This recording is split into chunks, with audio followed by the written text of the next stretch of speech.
कोल्हापूर, सांगली, सातारा इथून आलेले सर्व नागरिक बंधू, माता भगिनी आणि तरुण मित्र, गेले 2-4 महिने झालं अलमटीच्या उंचीवाढीच्या संदर्भातला एक लढा अरुण अण्णा असतील, आम्ही असो, सगळेजण ताकदीने इरिगेशन फेडरेशनचे विक्रांत असतील, आम्ही सातत्याने या ठिकाणी करत आहोत। आणि गेल्या महिन्यामध्ये काही बैठका झाल्या, कोल्हापूर, सांगली, साताऱ्यामध्ये बैठका झाल्या।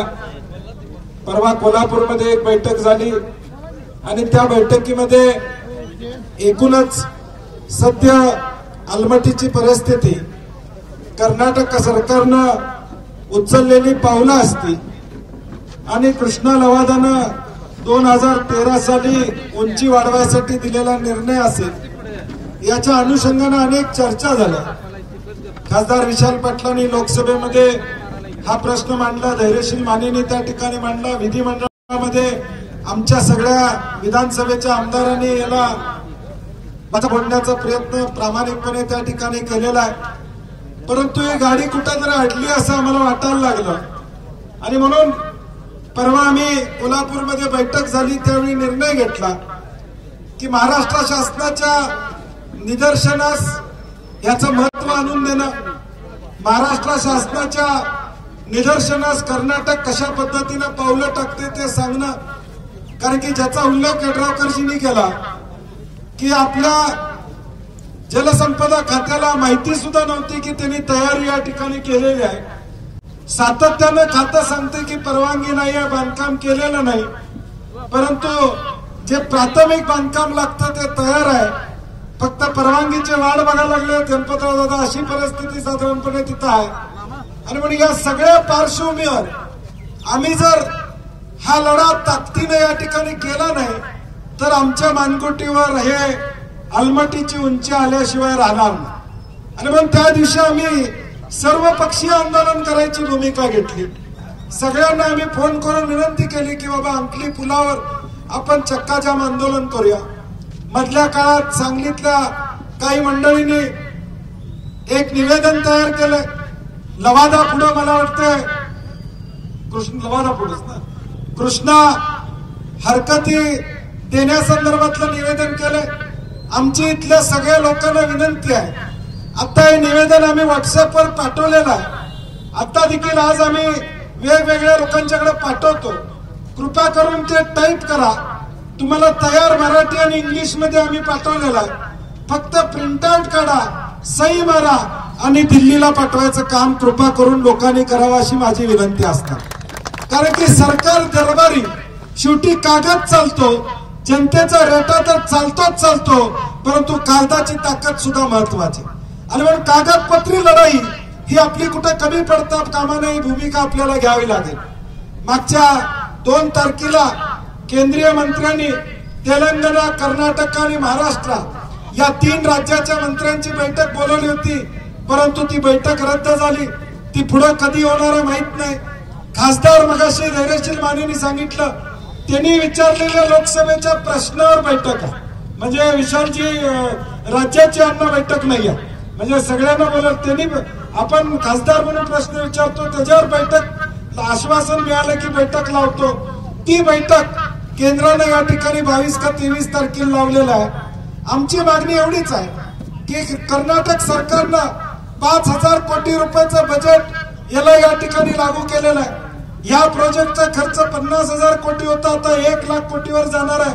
कारण की 1 लाख एकर जमीन मागची जी पाण्यात येणार आहे त्याला कम्पेन्सेशन यांना या ठिकाणी द्यावं लागणार। आतापर्यंत 20-25 हजार एकराचं कम्पेन्सेशन कर्नाटक सरकारनं दिलेलं आहे, राहिलेला त्यांना पैसे उभे करायचे आहेत, ते उभे करू शकत नाही, म्हणून त्यांनी केंद्राकडे प्रस्ताव दिलेला आहे की हा प्रोजेक्ट केंद्राने कृष्णा अप्पर प्रोजेक्ट 3 म्हणून केंद्राने त्याला फंडिंग करावं अशी मागणी विशाल आता कर्नाटक सरकारने केलेली आहे।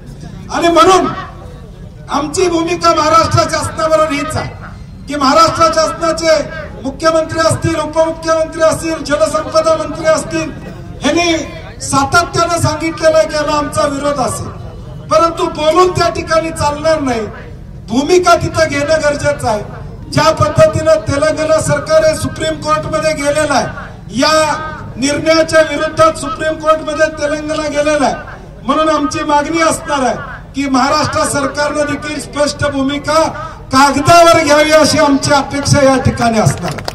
घोषणा करून या ठिकाणी चालणार नाही, तर केंद्राकडे लेखी पद्धतीनं याला आमचा विरोध आहे आणि विरोधाची कारणं स्पष्टपणे सांगणं गरजेचं आहे. ज्याचा उल्लेख अनेकांनी केला, वडनेरे कमिटी. मुळात या वडनेरे कमिटीतले सगळे निष्कर्ष आम्हाला मान्य नाही आहेत, हे आपण सगळ्यांनी ठासून या ठिकाणी सांगितलं पाहिजे. काही मुद्दे त्यांच्या बरोबर असतील, परंतु त्यांनी जे म्हणलेलं आहे अलमट्टीचा परिणाम या ठिकाणी पुरावा होणार नाही, तोच रिपोर्ट उद्याच्या भविष्य काळात आम्हाला त्रासदायक या ठिकाणी होणार. आणि म्हणून पहिली आमची मागणी शासनाकडे असणार आहे की वडनेरे कमिटीचा रिपोर्ट तुम्ही रद्द करा, नवी कमिटी नेमा आणि 4 शेतकरी आमचे त्यात घ्या. 4 शेतकरी आमचे त्यात घ्या. आम्ही तुम्हाला दाखवतो या अलमट्टीचा परिणाम नेमका आमच्या सांगली, सातारा आणि कोल्हापूर या 3 जिल्ह्यावर पश्चिम महाराष्ट्राचं अर्थकारण विस्कटणार आहे. या महाराष्ट्राच्या अर्थकारणामध्ये या 3 जिल्ह्याचा अर्थकारणाचा सिंहाचा वाटा या ठिकाणी आहे. त्यामध्ये शेतकरी, कारखानदार यांच्यातून येणाऱ्या टॅक्सवर या राज्याचा जीडीपीला हातभार या ठिकाणी लागतोय, हे महाराष्ट्र शासनाने लक्षात ठेवलं पाहिजे. आणि म्हणून आमची विनंती आहे, आता यड्रावकर साहेबांनी सांगितलं, धैर्यशील मानेनी या ठिकाणी सांगितलं 21 ला बैठक आहे, परंतु यड्रावकरजी अरुणांना इथं मी आम्हाला कुणाला निमंत्रण नाही. तुम्हाला जरी पत्र आले का आम्हाला माहित नाही. आमची आजची भूमिका स्पष्ट आहे की सरकार जोपर्यंत आम्हाला लेखी देत नाही तोपर्यंत आम्ही इथून हलणार नाही. थांबायचं ना, थांबायचं होतं. सरकार जोपर्यंत लेखी आम्हाला सांगत नाही, ही बैठक लागली आम्हाला माहित नाही. तुम्ही जाहीर केलं काय हरकत नाही, तुम्ही आमदार म्हणून जाहीर केलं आम्हाला मान्य. धैर्यशील मानेने जाहीर केलं की बैठक आहे, परंतु आम्हाला कोणी सांगितलंच नाही. आम्ही इरिगेशन फेडरेशन असू दे, आम्ही सर्वपक्षीय आमदार हे सर्वपक्षीय आंदोलन करताना भूमिका आमची हीच होती, यात कुठलंही राजकारण आणायचं नाही. सगळ्यांना आम्ही निमंत्रण दिलं, उद्देश एवढाच होता. हा सामान्य माणसाचा प्रश्न आहे, हा एका जिल्ह्याचा नाही तर गोरगरीब शेतकऱ्याचा, व्यापाऱ्याचा, उद्योगाचा, सगळ्या जिल्ह्यांचा प्रश्न आहे. यात कुठलंही राजकारण न आणता आमची भूमिका एवढीच आहे. शासनाचे अधिकारी जे असतील त्यांना आमची विनंती आहे की तुम्ही वरती बोला, 21 तारखेची बैठक आहे का नाही अण्णा आम्हाला लेखी या ठिकाणी कळलं पाहिजे. त्या बैठकीला आम्हाला बोलवलंय का नाही, का तुम्हालाच बोलवलंय यड्रावकर साहेब असं नको. त्यामुळे त्यांनी सांगू देत की बाबा सगळे आमदार, खासदार या बैठकीला, आमचे इरिगेशन फेडरेशनचे लोक आहेत, आमचे अभ्यासू लोक यामध्ये काय, त्या बैठकीत आम्ही बोललो नाही तरी चालेल. आमचे अभ्यासू माणसं या ठिकाणी बोलतील, सांगतील मुद्दे की काय. त्यामुळे आमची लोकांना देखील विनंती आहे, मगासपासून मागास सावलीत उभारलेला आम्ही सुद्धा उन्हात आहे. काल ज्यावेळी निरोप आला त्यावेळी ह्याच्यावर मांडव घालायचं का म्हणून मला विचारलं, म्हणलं मांडव नाही, आम्ही सुद्धा उन्हातच या ठिकाणी बसणार हा निर्णय. त्यामुळे मागच्या लोकांना माझी विनंती आहे, सगळ्या रस्त्यावर येऊन बसा, आम्ही सुद्धा खाली येऊन तर रस्त्यावर बसणार आहे. जोपर्यंत शासनाचं पत्र लेखी आम्हाला येत नाही, 21 तारखेची बैठक आहे, त्याचं आमंत्रण निमंत्रण आम्हाला अधिकृत या ठिकाणी येत नाही, तोपर्यंत चक्का जाम नाही. हे मग आम्हाला भाषणच करायची होती तर मग कोल्हापुरात आम्ही सगळ्यांनी केली असती, कुठल्या तर हॉलला केली असती. आजचा निर्णय हा चक्का जामचा निर्णय या ठिकाणी आहे. जोपर्यंत शासनाचं पत्र येत नाही तोपर्यंत या ठिकाणी इथून हलणार नाही.